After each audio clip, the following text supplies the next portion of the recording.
شیخ عبدالعزیز حسنی نے ایک مرتبہ امام تقی الجواد علیہ السلام سے عرض کی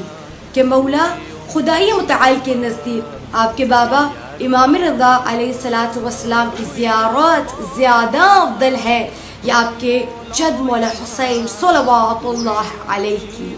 مولا فرماتے ہیں اے شیخ غور سے سن کہ زیارت ابی افضل، خدائے متعال کے نزدیک میرے بابا امام رضا کی زیارت افضل ترین ہے کہ میرے بابا کے زائر کے حق میں دنیا و آخرت کی لاتعداد نعمتوں کو لکھ دیا جاتا ہے اور اس کے نام اعمال میں 70,000 مقبول حج کا ثواب لکھا جاتا ہے۔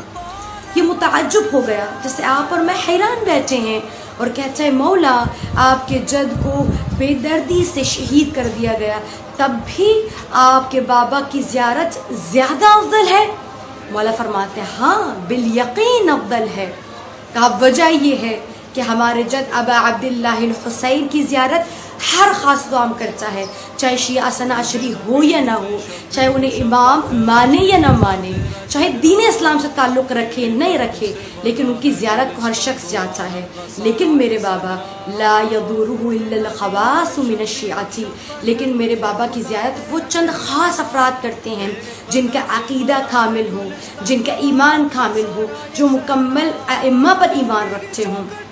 اور آپ سب جانتے ہیں امام رضا کی زیارت کی روایت کثرت سے نقل کی جاتی ہیں۔ خود امام موسیٰ فرماتے ہیں جس نے میرے بیٹے رضا کی مشہد میں زیارت کی اس نے گویا اللہ سبحانہ و تعالیٰ کی زیارت کی، اس نے گویا رسول اللہ کی زیارت کی۔ اور نہ صرف یہ بلکہ خود امام رضا فرماتے ہیں کہ جس شخص نے میری زندگی میں اور میرے بعد میری قبر کی زیارت کی، میں امام بن کے وعدہ کرتا ہوں کہ وقت مرگ خود اس کی زیارت کو آؤں گا، اور وہ تمام مراحل کہ جب وہ تنہا ہو میں اسے تنہا نہ چھوڑوں گا۔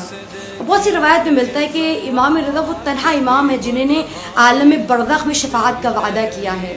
پل صراط پہ شفاعت کا وعدہ کیا ہے، عالم محشر میں شفاعت کا وعدہ کیا ہے۔